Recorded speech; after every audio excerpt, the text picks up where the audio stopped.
So, when we look at reality, we know that when one is asleep, for example, and one has no perception, there is unreality. There's nothing there. Okay? There's no God, there's no death, there's nothing. Right? And then when it comes into being, when the reality comes into being, then it contains everything. It contains all possibilities. So it's either everything or nothing, in a way. And this is how creation is possible. Because when you have infinite energy coming out of nothingness, which is what it does, and it is an illusion, but it's also real in a way at the same time.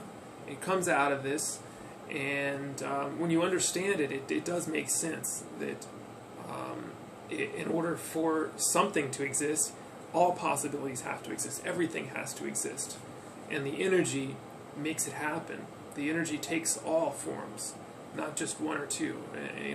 Everything is occurring at the same time in this world, and that's why quantum physics makes sense, because it's got all the parallel universes in which everything is happening.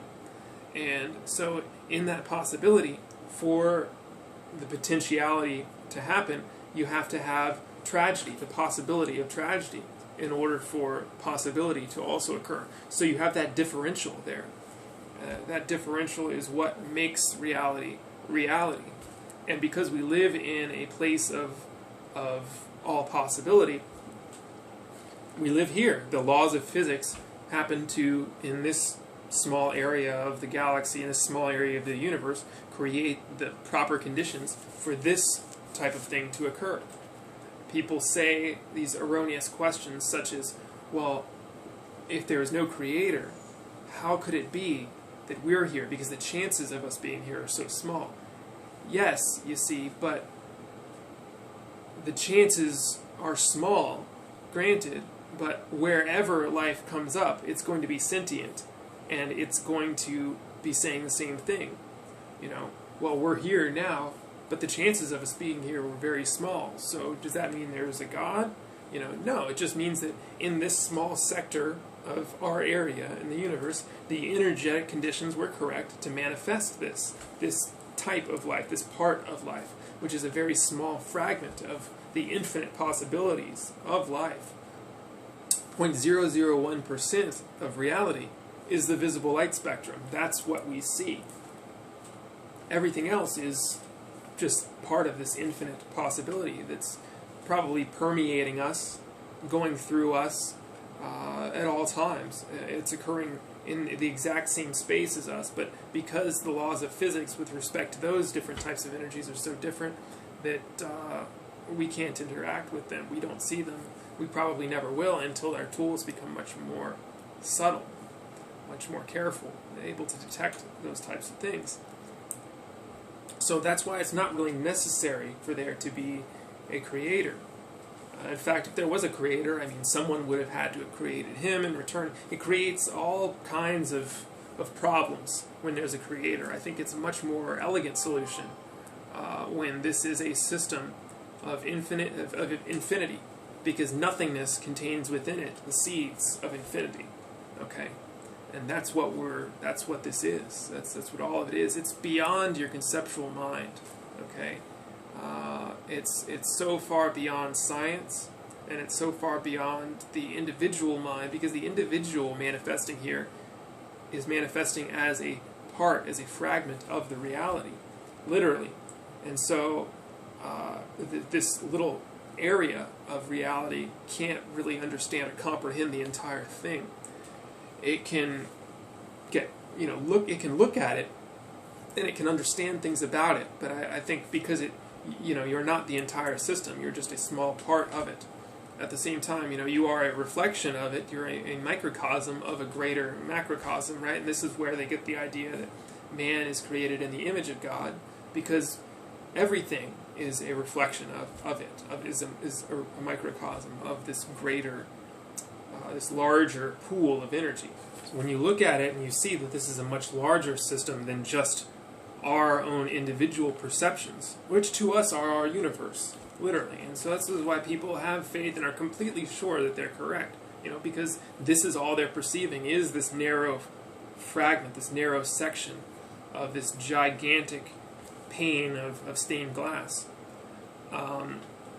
You realize when you see that it's not necessary for any of these questions to have an answer, because not only do they not have an answer, but they're not even really a question, because a question is something that by definition, or problem, or question is an equation, is something by definition that must have an answer.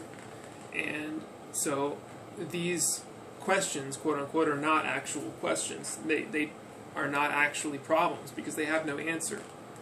And it's okay for us to feel pain. It's completely necessary. There couldn't be a world without it. It wouldn't work. It wouldn't be possible. It would flicker out of existence very quickly if it ever came into existence at all. And that's why we're here, because there probably are worlds, or were worlds, or will be worlds where these things happen, where these things are created, but they can't sustain themselves. Children are born who don't feel pain, and they quickly pass away because they're not able to sustain themselves. This world is here because it falls in the middle of a spectrum.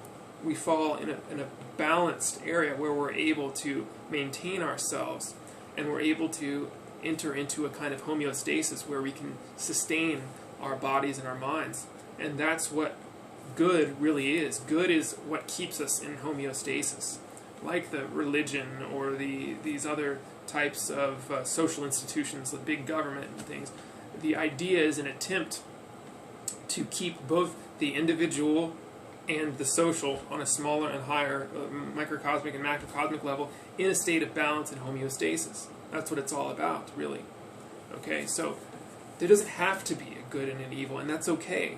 You know, there doesn't have to be arbitrary morality, and that's okay. You can look at things on a case-by-case basis and weigh the information, because that's what the human body and the human organism is designed to do. It's designed to evaluate, is this going to help my survival? And then on a higher moral level, you can say, is this going to help society's survival or the institutional survival? Those types of things. So when the creation happens, which is a consistent process that's renewing itself every second, when it happens, there's that differential that occurs, the differential of possibility, the wave spectrum, right? And each decision you make, you collapse the waveform into a singularity, and that's what we view as reality. But there is that potential there, and tragedy is a part of this. Pain is what allows us to navigate the world.